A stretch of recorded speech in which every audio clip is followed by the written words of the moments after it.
Welcome to another episode of Humans Are Whack. First off, thank you to everyone who watched episode 3.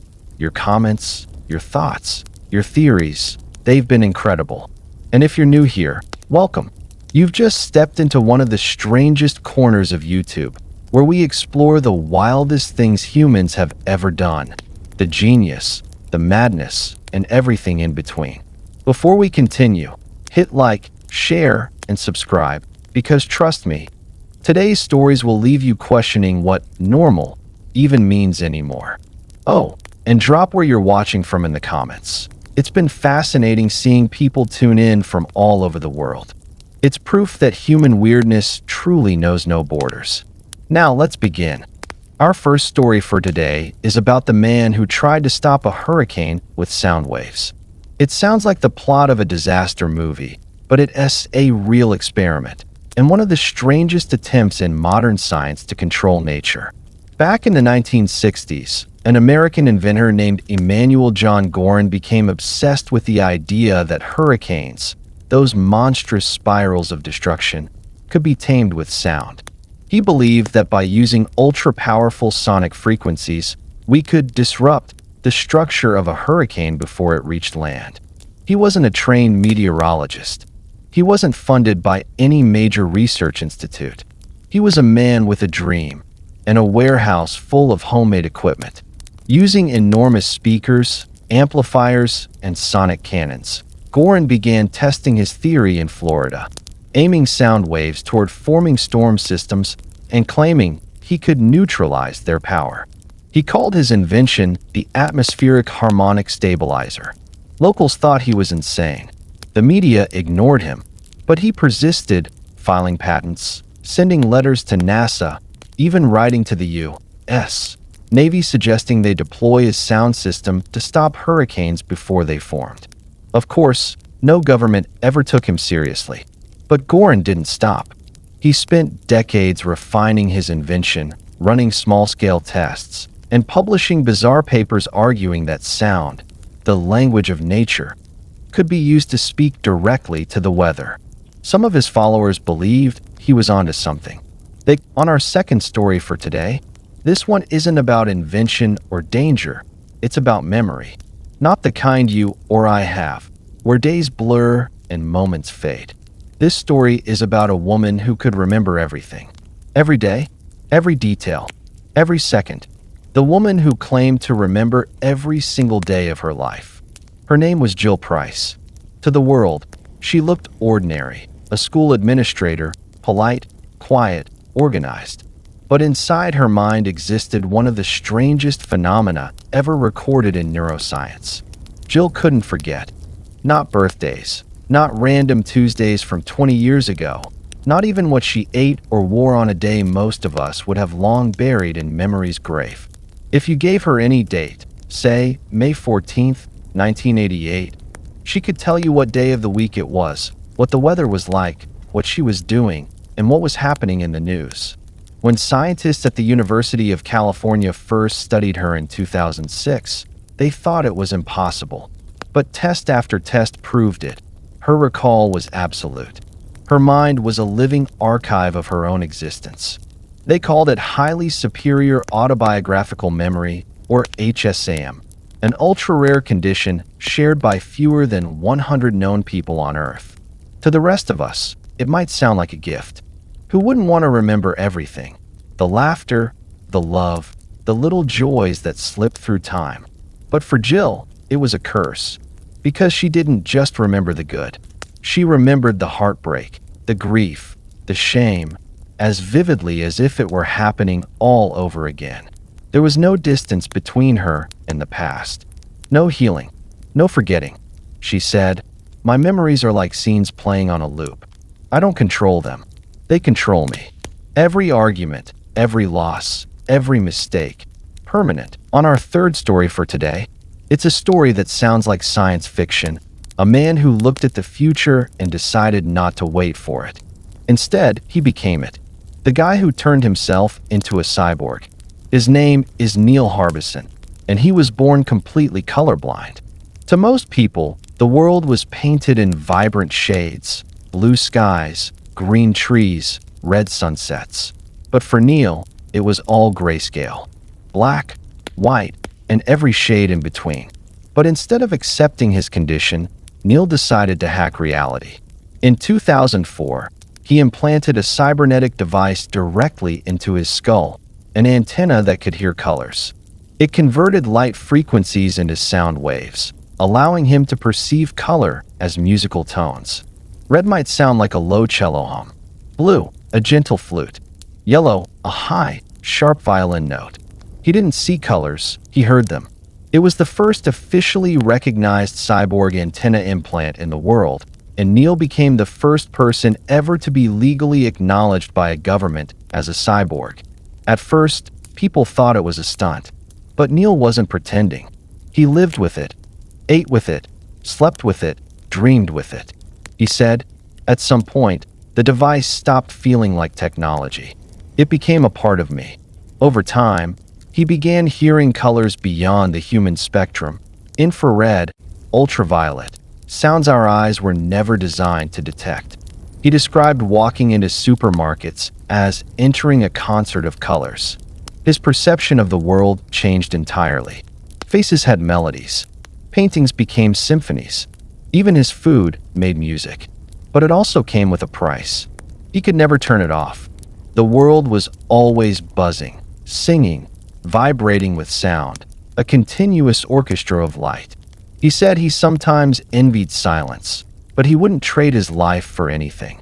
Because, to him, color wasn't just something to look at, it was something to feel. On our fourth story for today, it's a story that walks the thin line between science and blasphemy, between discovery and darkness. A man who looked at death not as an ending, but as a technical problem to solve.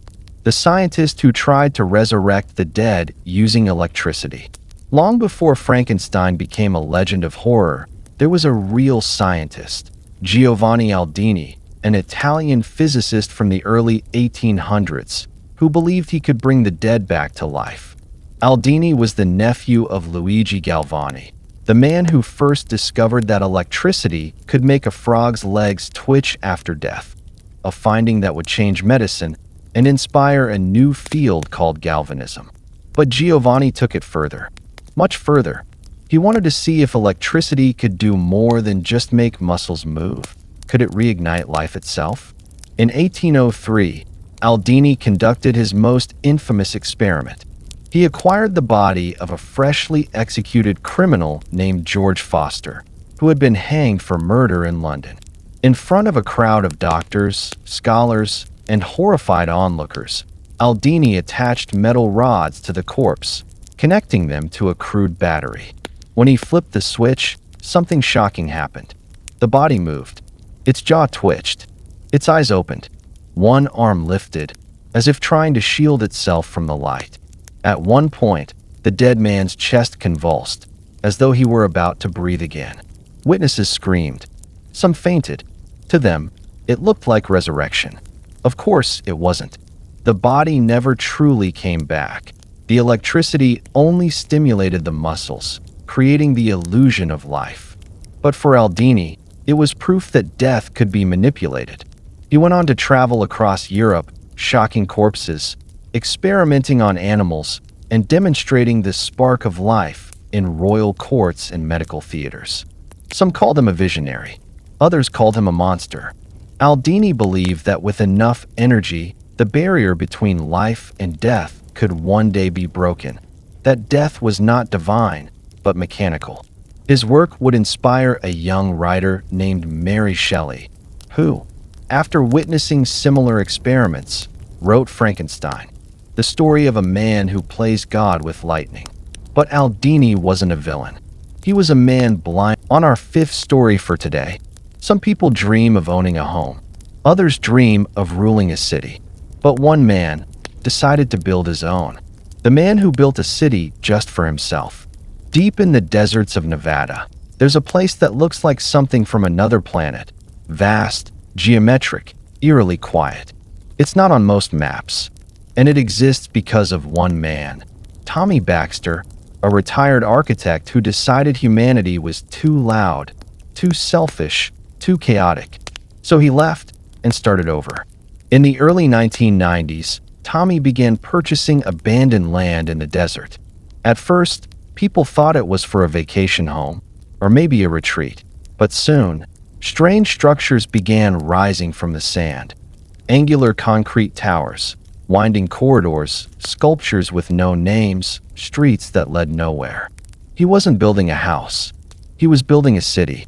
He called it Solitaria, the place of one. For nearly 3 decades, Tommy worked alone under the blistering sun, pouring his life savings into what became an architectural labyrinth, complete with a main square, an artificial pond, a library, even a stone throne in the heart of the city. Every corner reflected a piece of his mind: order, control, and silence. He kept no workers, no visitors, no residents. He didn't want people there. He said, "Cities used to be built for souls. Now they're built for profit. I just wanted one that could breathe." Locals who stumbled upon the site described it as haunting, like a civilization that existed and vanished overnight. There were no doors on most of the buildings, no signs of life. Only whispers of a man trying to outbuild loneliness itself. Over time, the desert began reclaiming Solitaria. Sand filled the streets, walls cracked, and wind echoed through the hollow corridors like a voice reminding him that even solitude erodes. When journalists finally found him, living in a small concrete tower, Tommy was old, quiet, and proud. He said, "I built this place to escape humanity, but I realized no city is alive until someone else walks its streets." He died in his sleep a few years later, surrounded by the very emptiness he had created. Today, Solitaria still stands, a silent monument to the human paradox. We crave connection, yet we build walls. We want peace, but can't bear silence. We dream of leaving the world behind, only to find we've brought ourselves with us. Tommy Baxter didn't just build a city. He built a reflection of us all, trying to create meaning on our 6th story for today. It's a story that blurs the line between science, obsession, and heartbreak. The woman who lived with a chimp as her son. In the 1960s, at the height of animal behavior research, one woman set out to answer a question that had haunted scientists for decades. Could a chimpanzee, if raised exactly like a human child, become human? Her name was Dr. Catherine Hayes, and her experiment would become one of the most controversial studies in history. It began innocently enough. Catherine and her husband, both psychologists, adopted a baby chimp named Vicky shortly after she was born. They bottle-fed her, dressed her in baby clothes, gave her toys, and even taught her to use utensils. She slept in a crib beside their bed. She sat at their dinner table. She was part of the family. At first, it was adorable. Vicky mimicked laughter, hugs, even simple facial expressions. Catherine treated her like her own daughter, nurturing her with the same tenderness any mother would. But the deeper the experiment went, the stranger and darker it became. Catherine wasn't just trying to see if Vicky could live like a human. She wanted to make her think like one. They began speech training, hours every day. Vicky was taught to form words: mama, papa, cup. It took months of effort just to get faint sounds, half-formed syllables that barely resembled human speech. But something was happening to Vicky. She grew frustrated. Her chimp instincts, wild, powerful, unpredictable, began clashing with the human world she was trapped in. She became aggressive, confused, even depressed. She didn't fit in with humans, but she could no longer fit in with chimps either. Catherine, too, began to change. She became withdrawn, obsessed, fixated on proving that humanity could be taught. Friends said she referred to Vicky as her child, not her subject. But science doesn't forgive sentiment. When the project was eventually shut down, Vicky was relocated to a facility where she could live among other chimps. She didn't last long. Her health declined rapidly, and she died at just 7 years old. Catherine never recovered. She stopped her research, disappeared from the public eye, and later admitted that the experiment had broken her. She said, "I wanted to teach her to be human, but maybe it was me who forgot what that meant." Decades later, the experiment became a warning, not just about. On our seventh story for today, it's a tale of obsession, endurance, and the terrifying cost of ambition. The guy who tried to swim across the Atlantic Ocean. At first glance, it sounds impossible, because it is. But that didn't stop Benoit Lecomte, a long-distance swimmer from France, from trying. Twice. In 1998, Benoit set out to do what no human had ever done before: swim across the Atlantic Ocean. From Massachusetts to France, without a support boat touching him, without rest on land, surrounded only by open water and his own mind. The ocean is brutal, unpredictable, and alive in ways we rarely understand. Waves as tall as buildings, temperatures that freeze muscle in minutes, currents that can drag you hundreds of miles off course. Yet Benoit dove in with a wetsuit, a GPS tracker, and a dream. He swam 8 hours a day, every single day. He faced jellyfish stings that left welts across his body, salt sores that burned like acid, and nights where storms nearly tore his support cruise boat apart. He said that after a few days, he stopped seeing the horizon as land or sea. It was just infinity. After 73 days, Benoit finally touched land, not in France, but in Portugal, having swum more than 3,700 miles. It was a feat so extreme that even scientists couldn't believe it. Some called it human endurance at its peak. Others called it reckless madness. But here's where it gets wild. In 2018, 20 years later, Benoit decided to do it again. This time, across the Pacific Ocean, from Japan to California. He called it the longest swim. But this time, it wasn't about breaking records.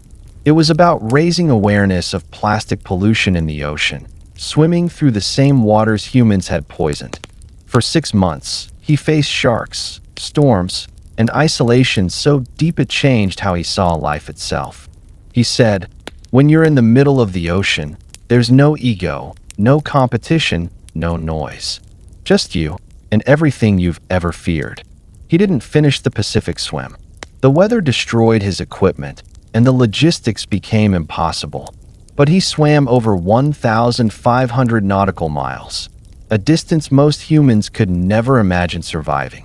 To this day, Benoit's story isn't just about endurance. It's about how far humans are willing to go just to prove a point, to test where the line between courage and insanity really lies. Because sometimes, it's not about reaching the other side. On our 8th story for today, this one might sound like the setup to a science fiction movie, but it actually happened. A story that began with curiosity and ended in controversy. The couple who tried to raise their baby without language. It started as an experiment, an attempt to discover what language a human would naturally speak if they were never taught one. Would it be English, Arabic, Latin, or some long-forgotten original human tongue? But this wasn't ancient history or some myth about kings playing God. This was the 20th century, and it happened quietly, in the name of science and ego. The couple, both amateur linguists, believed that language wasn't something we learned, but something we were born with. They wanted to prove it. So when their child was born, they made a chilling decision. No words, no stories, no lullabies. They didn't speak around the baby. They didn't play music. They communicated only through gestures, feeding, bathing, comforting in silence. They even limited the child's exposure to other humans. To them, this wasn't cruelty. It was a pure experiment. For months, they recorded everything. The baby's movements, vocalizations, the slightest attempt to make sound. At first, the child laughed, cooed, made random noises, like any other baby. But as time went on, the laughter stopped. Without hearing words, the baby began to withdraw. No babbling, no eye contact. The world had gone quiet, and so did the child. When the experiment was discovered, through a friend who grew suspicious, authorities intervened. The baby was taken away, but the damage had already been done. Even after being placed in a normal environment, the child struggled to speak, to socialize, to connect. Language, the thing that makes us human, had been stolen in the name of curiosity. The couple? They vanished from the public eye. Their names remain buried in obscure academic archives, a ghost story whispered among psychology students. But their mistake left a mark. Scientists later confirmed what philosophers had long suspected. Language isn't just communication. It's identity. It shapes our thoughts, emotions, even our sense of self. Without it, the mind drifts, wordless, formless, almost feral. So, the next time someone says words don't matter, remember this. It's not that we speak because we're human. We're human because we speak. And silence, in the wrong hands, can be the cruelest experiment of all. On our ninth story for today, it's one of the most shocking attempts to mix faith, science, and madness. A story so absurd it sounds like pure fiction. The man who attempted to clone Jesus from DNA on the Shroud of Turin. For centuries, the Shroud of Turin has been one of the most debated relics in the world, a length of linen cloth said to bear the faint image of Jesus Christ after his crucifixion. Historians, scientists, and theologians have argued over its authenticity for decades. But for one man, arguing wasn't enough. He wanted proof, the kind that walks, talks, and breathes. His name was never publicly confirmed, though he went by the pseudonym Dr. L, a self-proclaimed genetic researcher who, in the early 2000s, claimed to have obtained microscopic blood samples from the shroud. And with that, he set out on one of the most controversial experiments ever imagined, to clone Jesus Christ. Dr. L claimed that if the shroud truly contained the dried blood of Christ, then the DNA it held could, in theory, be used to replicate him. His idea wasn't just blasphemous, it was scientifically and ethically terrifying. He began working in secrecy, allegedly using advanced gene sequencing equipment to isolate what he believed was the sacred genome. He announced that he was on the verge of creating the Son of God again through science. Religious leaders denounced him immediately. The Vatican called it heresy, a violation not just of science, but of the soul. Others dismissed it as a hoax, an elaborate fantasy from a man obsessed with merging science and divinity. But for Dr. L, this wasn't madness, it was mission. He claimed humanity had strayed too far from faith, and only the return of a scientifically verified Christ could restore balance. No official record of his supposed experiments ever surfaced. No laboratory ever confirmed his findings. And after one final interview, where he said, "If I succeed, the world will never be the same," he vanished. Years later, journalists discovered he'd been investigated for unauthorized genetic experimentation and possible fraud. His equipment was seized, his files wiped clean, but the legend persists. Online forums still circulate fragments of supposed documents and blurry photos of lab notes, claiming proof that he may have actually sequenced something. Was he a fraud? A visionary? A heretic? Maybe all three. But one thing is certain, the idea of cloning God. On our 10th and final story for today, it's one of those tales that sounds like internet rumor, until you realize it's entirely true. The woman who spent years living as a cat. Her name was Nano, a young woman from Norway who, in 2016, went viral after claiming she was born in the wrong species. But unlike others who saw such ideas as metaphors, Nano meant it literally. She believed, with absolute conviction, that she was a cat trapped in a human body. And she didn't just say it. She lived it. Nano wore cat ears and a tail, crawled on all fours in public, hissed at dogs, and said she could see better in the dark. She avoided water, communicated through meows, and said she had friends who understood her feline language.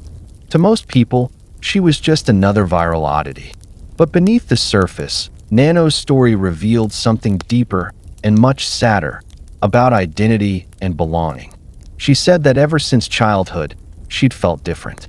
Loud noises overwhelmed her. Crowds frightened her. She felt safest when hiding in small spaces, under furniture, in closets, away from people. In her mind, cats weren't just animals. They were kindred spirits. Calm, independent, unjudging. When she came across the online Thurian community, people who identify spiritually or psychologically as non-human, she finally felt seen. For the first time, she wasn't alone. Psychologists who studied her case suggested it might be a form of species dysphoria, a rare psychological condition where a person feels detached from their own species identity. Others saw it as performance art, or a coping mechanism for trauma and alienation. But Nano didn't care what people thought. She said, "I know I'm a cat because I feel it. Humans lie. Cats don't." Her story sparked endless debate. Was she delusional, brave, or just lost in a world too harsh for her gentle mind? Maybe she was all of those things. Over time, Nano stopped posting videos. Her online presence faded. But her story became a strange mirror of our times. How technology gave people new ways to express their deepest selves, even when those selves made no sense to anyone else. Because when the world grows cold, some people escape into fantasy. And sometimes, fantasy becomes the only reality that feels safe. Nano's story might sound absurd, but it asks a haunting question. If identity is just what we feel inside, who gets to say what's real? And maybe, in her own strange, quiet way, she wasn't trying to be less human. And that brings us to the end of episode 4 of Humans Are Whack. From men trying to stop hurricanes with sound, to women living as cats, one thing is clear. Human curiosity has no limits. It can inspire greatness or absolute chaos. And somehow, that's what makes us fascinating. We invent. We obsess. We cross lines we probably shouldn't. All in the name of discovery, identity, or belief. But that's humanity, brilliant and broken, all at once. Before you go, tell us in the comments where you're rewatching from, and what time it is right now in your country or location. It's always incredible to see how far this community has reached. From midnight viewers on one side of the world to early risers on the other. And if this is your first time here, welcome to Humans Are Whack. Don't forget to like, share, and subscribe so you don't miss the next episode, where we'll uncover 10 more real stories that prove humans are, without a doubt, the strangest creatures on Earth. Because reality doesn't need fiction, it just needs us. See you in episode 5.